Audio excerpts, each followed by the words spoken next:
pessoal, tudo bem? Eu sou Adriana Marra, do Instituto BER, e estamos aqui no estúdio FTS, um estúdio no coração da Savassi, todo prontinho para qualquer treinamento, qualquer capacitação, podcast que envolva audiovisual.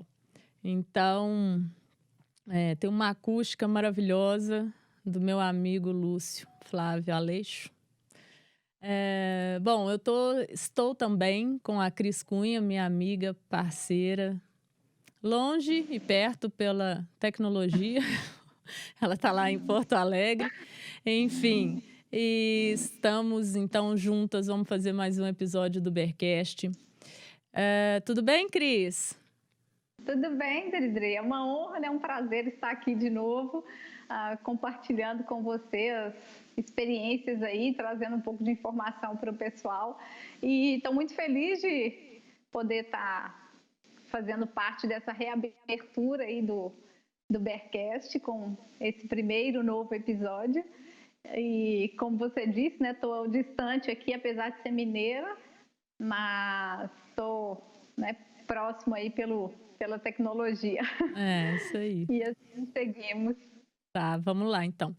Bom, hoje são 14 de maio de 2020 e a gente está vivendo um momento super desafiador, né? Pessoalmente, profissionalmente, por causa do Covid-19. Estamos ainda em regime de confinamento, muitas empresas com muita dificuldade por isso, né? Muitas tiveram que se readaptar com o trabalho home office, outras simplesmente fecharam as portas e nós não conseguimos encontrar alguém melhor, com mais competência para trazer algumas informações, orientações, instruções que a Cris Cunha. Né, Cris? Porque a Cris tem uma super bagagem empreendedora, né? Tá à frente aí, junto com o Guilherme Cunha, irmão dela, dos negócios da família. Eles fazem parte de uma família de aviadores e então estão no ramo da aviação há muitos anos. E lidando também, né, Cris, nesse momento com esses desafios todos de colaboradores em casa, outros carga horária reduzida, enfim. Então, principal motivo desse episódio é exatamente pedir para que a Cris traga trazer da experiência dela mesmo, né? Como eles estão lidando com essa situação na empresa e as sugestões, orientações que ela possa passar para os outros empresários. Enfim. E aí, Cris, quais são seus maiores desafios hoje aí? Vamos lá, né? É um Alguns, momento né? bastante desafiador. Eu tenho falado muito aqui que é um momento sem precedentes, né? Quando a gente estuda a história, você consegue ter bastante informação e estatística e dados para que a gente possa tomar alguma decisão que faça mais sentido e reduza a possibilidade de erros. E nesse momento que a gente está, isso não é possível. Então, a gente tem que lidar realmente com construir história, que é isso que nós todos estamos fazendo nesse momento. Os desafios, eu diria assim, que são, acho que os mesmos, né, para todo mundo que empreende, principalmente nesse país, ainda mais tratando-se de Brasil. Uhum. E a gente tem lidado com isso de forma bastante conservadora, de forma bastante, diria que, otimista por um certo lado. A gente sabe que isso nem começou ainda, né? Todo o reflexo que a gente vai ter na economia ainda está por vir e a gente hoje na empresa, o que nós estamos fazendo. Mais do que nunca, eu te falo que assim, nos últimos anos, eu sempre trabalhei muito, você me conhece, mas nunca me dediquei tantas horas assim, não só ao trabalho, mas a leituras principalmente, a informações que a gente está a todo momento procurando de forma a minimizar todos os impactos que a gente está tendo.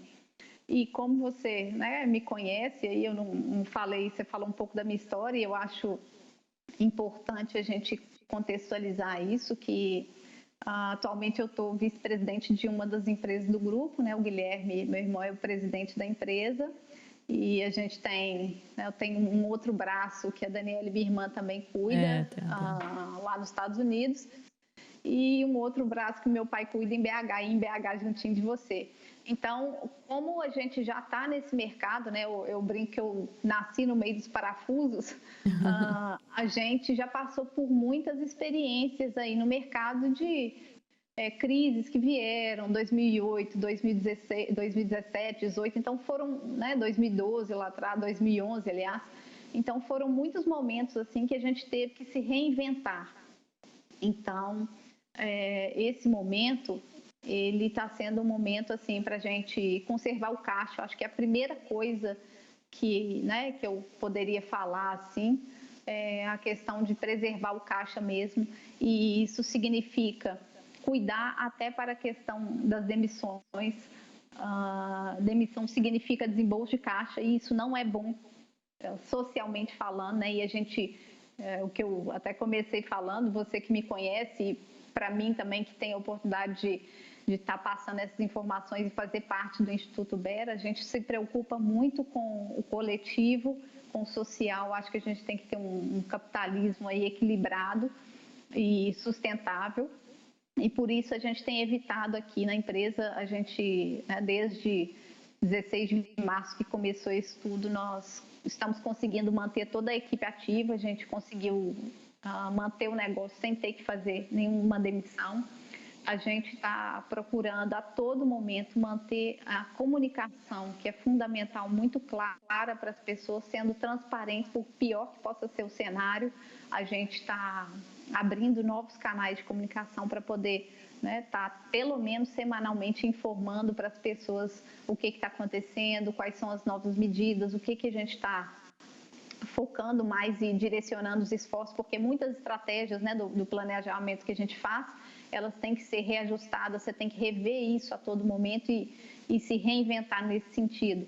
Então, temos buscado alternativas jurídicas também em todo momento, principalmente no que diz respeito à parte tributária, porque como a gente especificamente precisa estar em dia com todas as certidões e manter isso, a carga tributária ela impacta muito no caixa da empresa, e a gente tem, né, a todo momento buscado aí formas da gente conseguir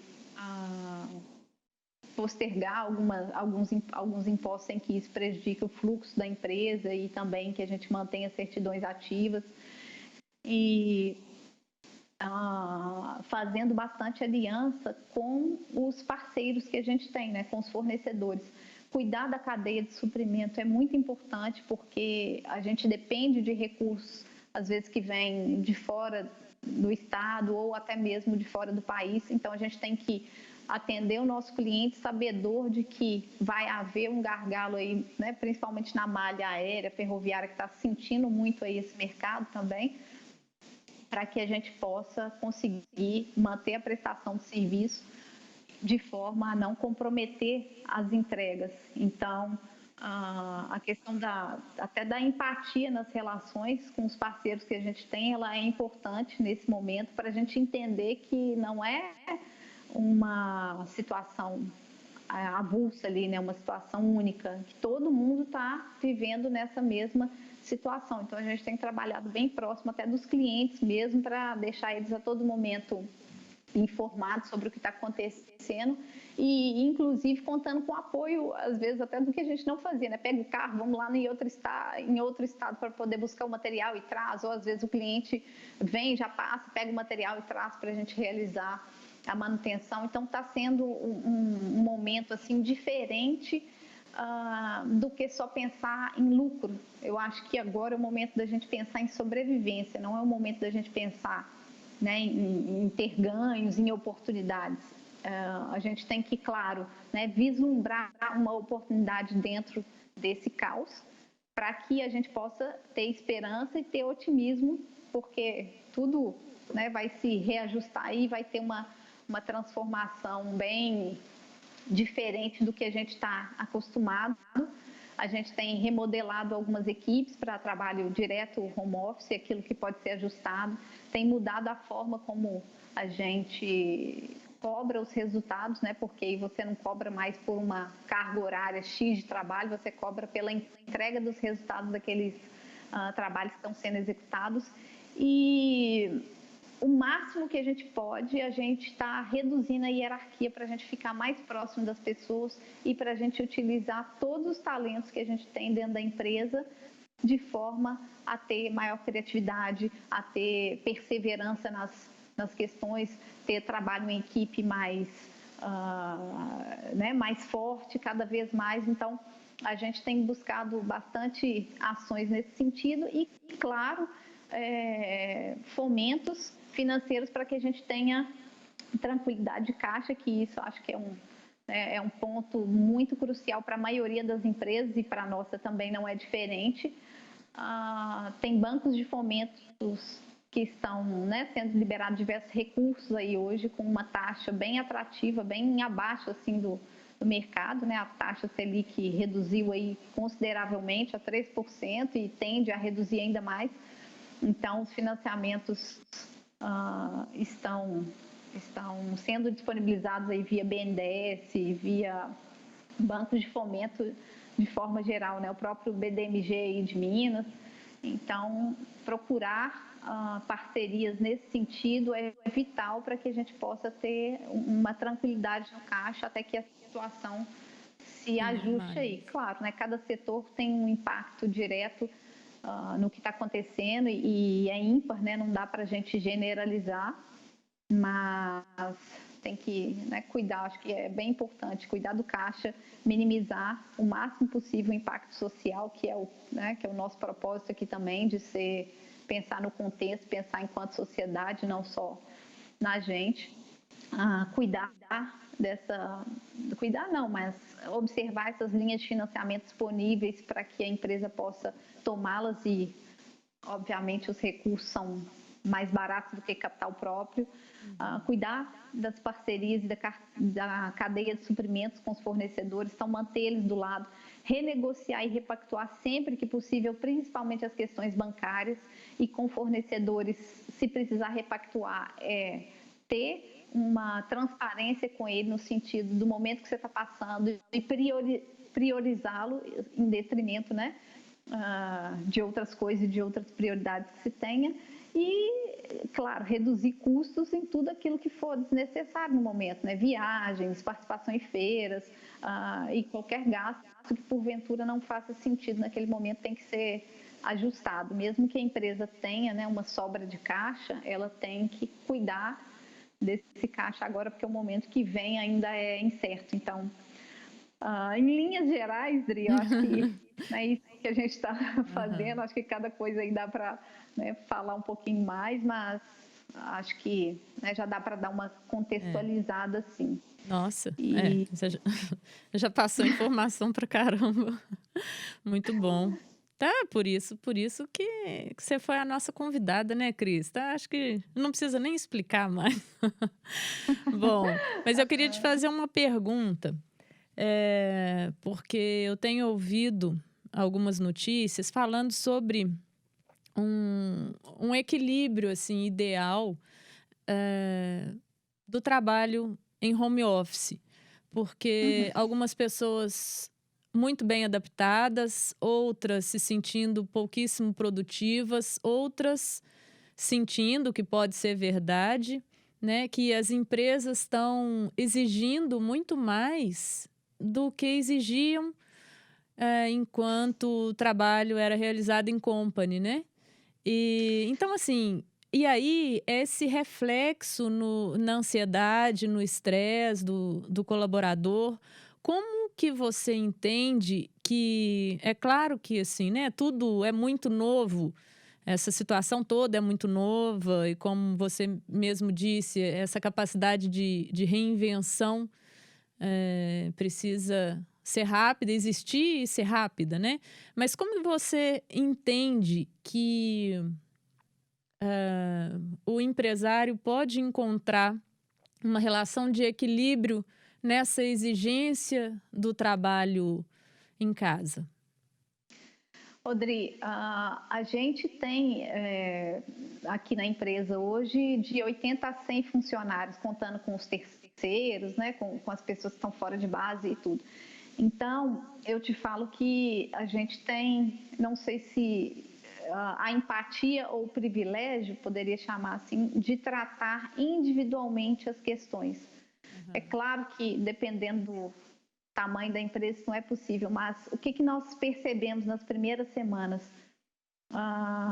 Todo mundo em uma situação de adaptação, porque é novo, né? Até para a gente, enquanto empresário, isso também foi novo, mas houve uma primeira adaptação, onde as 3 primeiras semanas as pessoas se adaptaram a esse novo modelo. E depois começou a gerar uma ansiedade natural, assim, por querer voltar, por querer saber o que vai acontecer, por querer saber como conduzir os trabalhos a partir de então. O que nós fizemos aqui na empresa?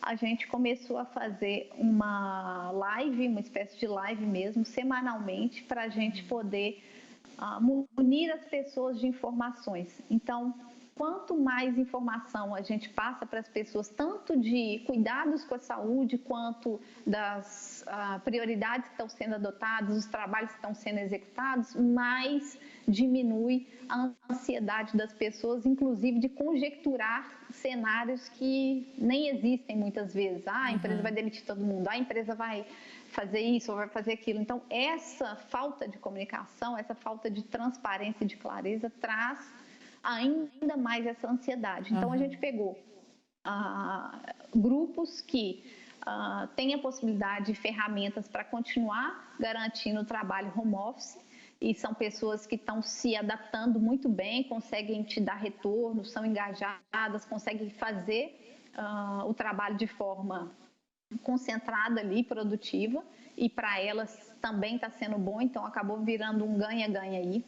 Tem pessoas que a gente entendeu que não adianta, elas não vão ter a entrega que elas têm na empresa em home office, talvez por uma falta mesmo de disciplina da própria pessoa, ou de cenário em casa, por ter muitas interferências, né, muitas situações que não permitam que elas tenham ali um nível de concentração para garantir que as entregas sejam feitas com qualidade.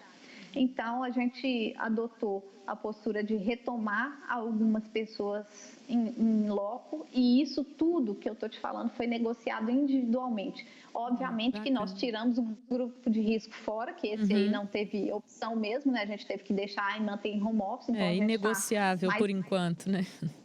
É inegociável, até porque o que eu falo sempre é que, primeiro, falei, gente, antes de tudo é a saúde. Nós temos que nos preocupar com a vida. E depois a gente vai se preocupar com aquilo que o dinheiro pode comprar, né?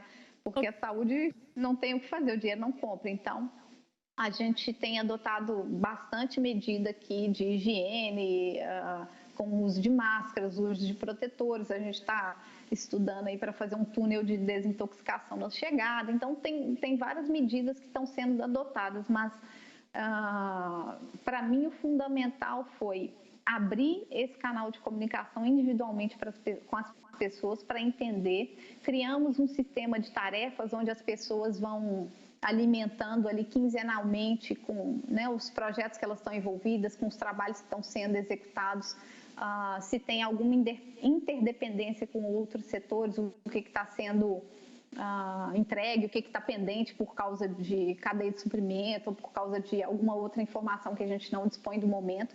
Então, isso ajuda as pessoas a se organizarem, porque tem gente que simplesmente, né, tem facilidade de anotar, de fazer as coisas, e tem gente que precisa de ser conduzido ali nessa orientação.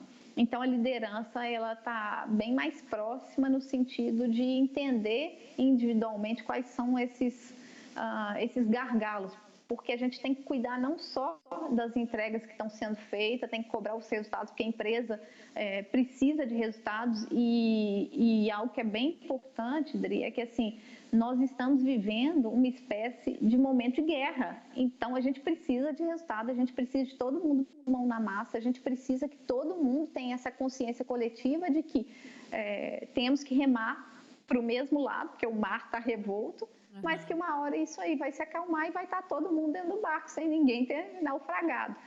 E isso tem que ser dito, porque para o empreendedor, ele não tem como pular do barco, ele vai estar no barco até o final. Quem está sendo conduzido, vamos dizer assim, quem não é o piloto, não é o capitão do barco, ele quer ser conduzido, só que nesse momento ele tem que remar também, não tem como ser diferente.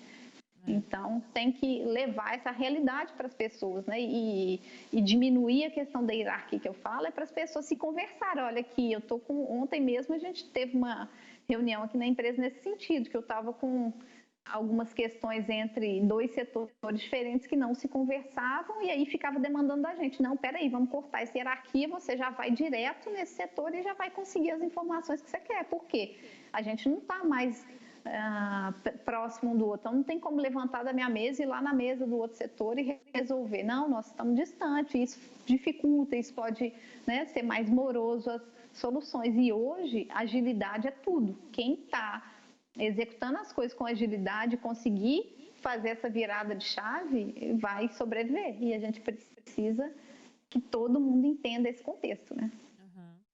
Você falou lá atrás sobre a preocupação com a saúde dos colaboradores, né? Que é um ponto primordial aí para vocês.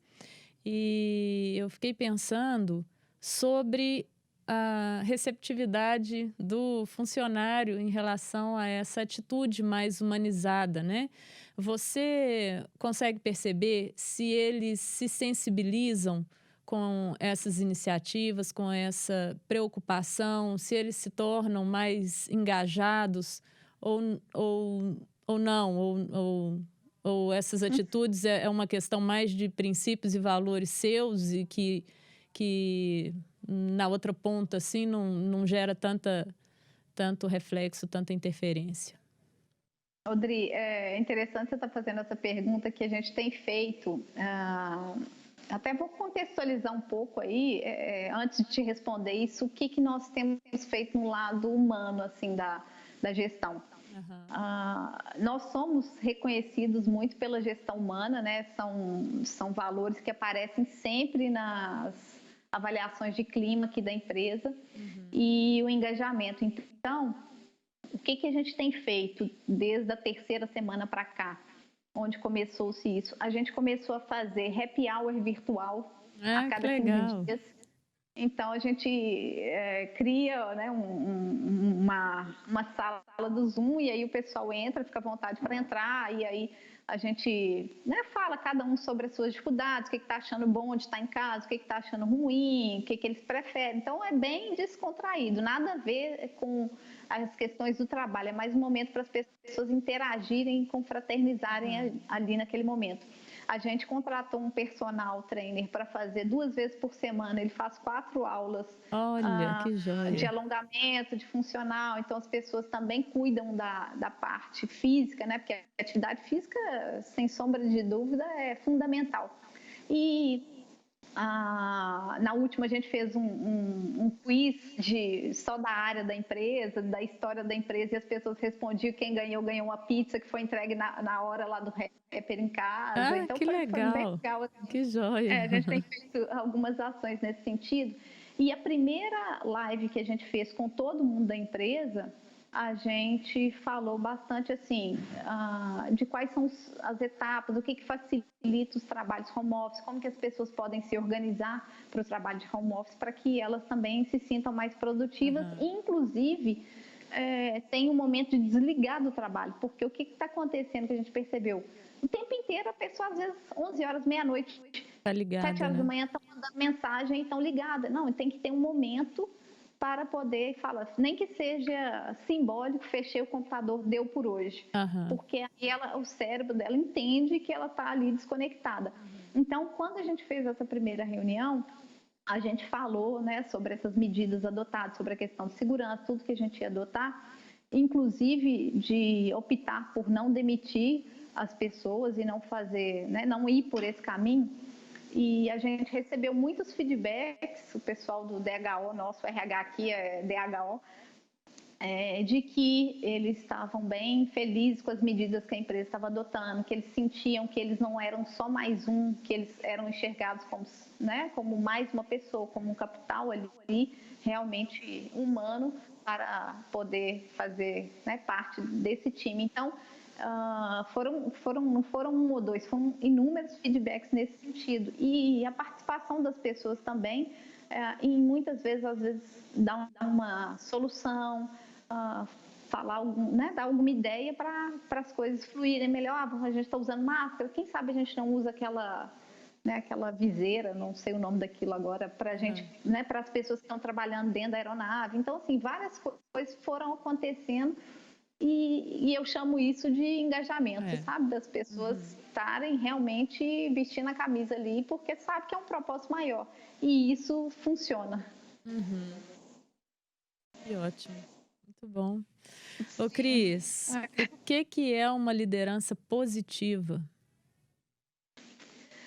Odri, uma liderança positiva, eu tenho trabalhado bastante isso aqui com a equipe de líderes, né? Eu tenho feito já há algum tempo aí, alguns treinamentos específicos nessa área de liderança para trabalhar o quê? Trabalhar principalmente vamos chamar assim, os talentos de cada pessoa, para que elas se sintam mais empoderadas, mais encorajadas e mais confiantes de executar o trabalho que elas estão executando. Então, o primeiro passo que a gente tem que observar quando faz uma liderança positiva é o que o outro é melhor e o que ele pode fazer de entrega. É claro que quando você está num processo de recrutamento e seleção, você consegue fazer isso na ponta, e é o que a gente tem feito a partir de então, de, né, buscar exatamente o perfil que a gente quer e trabalhar, né, esses pontos fortes, trabalhar as forças de caráter dessa pessoa, para que ela entre já sabedora de que ela vai se empoderar ali. A gente fez um trabalho bem legal aqui de realocação de pessoas, então a gente mudou algumas pessoas de setor que a gente entendeu que elas funcionariam melhor e elas também, né, deram esse feedback. A liderança positiva, ela mantém um canal de comunicação bem aberto, são ouvidas, as pessoas, né, podem dar sugestões, podem, mesmo que a gente às vezes entenda que não é o momento ou que tem que fazer um investimento que a gente não pode fazer, a gente sempre tem essa escuta ativa para poder melhorar os processos, porque algo que eu sempre falo para todo mundo aqui, quem está dentro do processo, quem está executando, muitas vezes tem uns insights que poderia otimizar bastante o fluxo do processo, tirar algumas rupturas no meio do caminho que às vezes, né, a gente que está em cima não está enxergando. Então, a liderança positiva, ela trabalha muito essa questão, né, das habilidades de cada um e a questão da transparência, da gente criar vínculos com as pessoas, porque isso gera confiança e aí sim as pessoas começam, né, a se sentir partes do todo e contribuir cada vez mais para que o negócio possa crescer, né, e cada empresa aí no seu objetivo, né, uns crescer, outros manter como está, enfim. Mas eu vejo muito, né, a liderança nossa aqui nesse sentido. E algo que é bem importante, que a gente inclusive instituiu aqui, é a questão do feedback, né, que muitas vezes a gente fala com as pessoas informalmente, recorrente vezes, e as pessoas não entendiam que aquilo era um feedback. Então a gente começou a formalizar esses feedbacks, a dar isso, né, tanto na área técnica quanto na área comportamental das pessoas e mostrar para elas, através de exemplos, o que a gente está satisfeito, o que está funcionando, o que a pessoa está trazendo de benefício e aquilo que a gente percebe que é algo que pode melhorar, que pode melhorar tanto para a empresa quanto, né, pessoalmente para a pessoa, para que ela possa também construir relações melhores dentro do trabalho.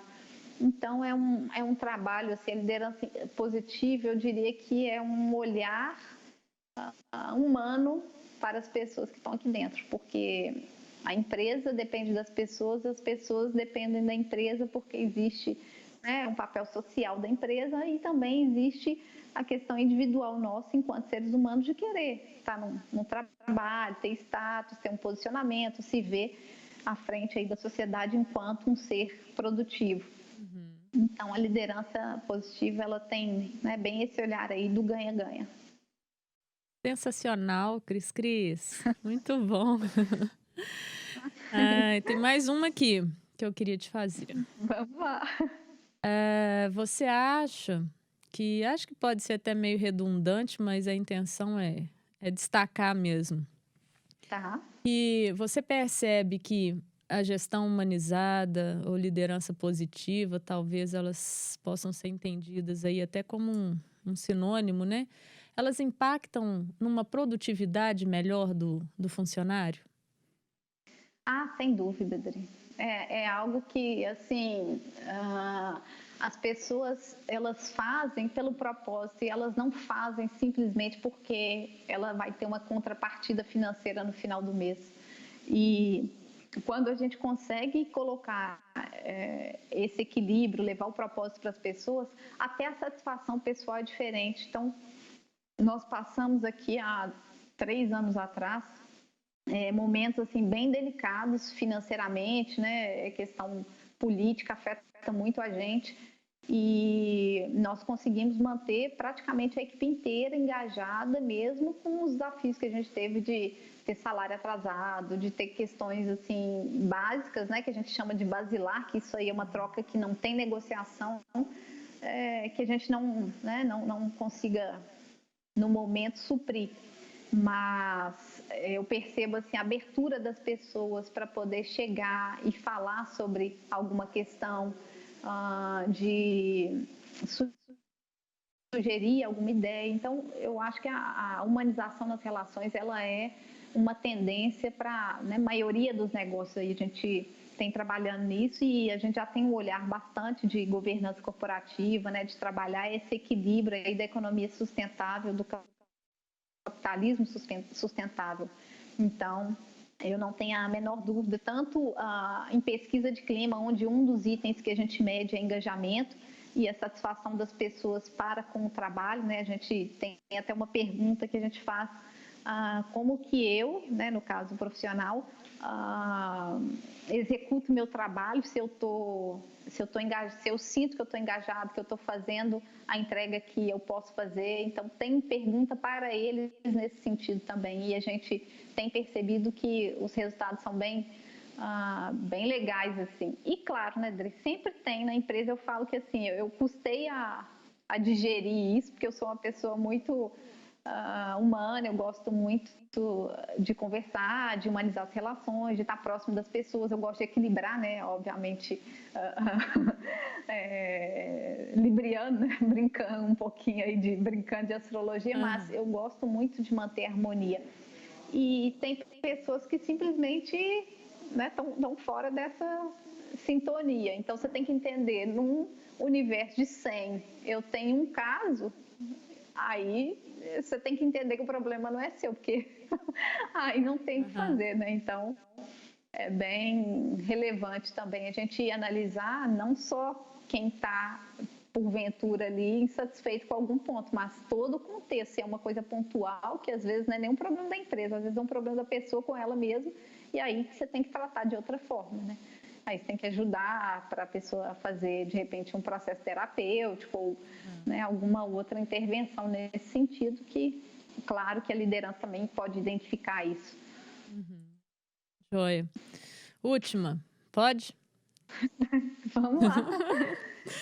Bom, passado esse furacão, que um dia tudo isso vai terminar, e de todo o desafio, no Berra a gente fala muito que a gente tem que colher os aprendizados, né? E passado tudo isso, com tanto jogo de cintura e flexibilização de ambas as partes, né? Colaboradores e gestores, você acha que vocês voltam melhores, voltam fortalecidos? Audrey, a resiliência é algo que a gente desenvolve muito, assim, eu acho que quem é empreendedor, não sei se eu poderia, né, ter a audácia, assim, de generalizar, mas a resiliência é algo que a gente desenvolve muito.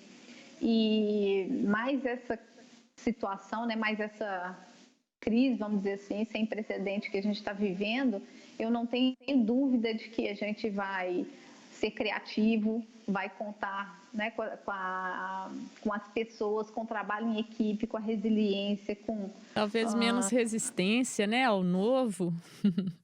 Sim, exatamente, porque ainda tem isso, né? Ainda tem Então, essa resistência. com todas as revoluções, eu não tenho a menor dúvida de que toda mudança vem para o bem, né? Eu, essa semana até escrevi um artigo falando exatamente que a teoria lá darwiniana, que não são os mais fortes que sobrevivem, né? São os mais flexíveis, aqueles capazes de Se adaptam melhor. Se adaptar melhor às mudanças. Então, eu vejo muito esse contexto. Eu, né, acredito nisso, estou bem confiante, sou uma pessoa naturalmente otimista e sei que, né, tem desafios no meio do caminho, mas a gente tem saúde para poder superá-los, tem vontade e tem propósito. E isso é o que faz toda a diferença, porque quando você tem um propósito, né, você vai a qualquer lugar. É verdade. Bom, maravilha, vamos terminando mais esse episódio, nosso primeiro episódio, como a Cris lembrou, depois do relançamento do Bearcast. E acho que iniciamos assim, fazendo gol, né, Cris? E aí, com muito orgulho, a gente acabou de ouvir aí a Cris Cunha, consultora de empresas do Instituto BER. E voltaremos muitas vezes, né, Cris, com mais informação, mais notícia, convidados. E é isso aí, construindo e nos reconstruindo continuamente. É isso aí, Dri. Agradeço aí a honra, né, de poder fazer parte desse episódio e contar com a sua parceria, né, com toda a sua condução aí como entrevistadora do BER. Estou muito feliz por ter você como, né, minha sócia nesse negócio aí que eu amo de paixão, que a gente adora. E, né, falar para vocês que a gente vai trazer coisas bem legais para frente e que estamos confiantes de que tudo isso vai se ajustar de alguma forma. É isso aí. Beijo, então, gente. Beijo, muito obrigada, viu? Até a próxima. Beijo. Tchau, Até tchau. a próxima. Tchau, tchau.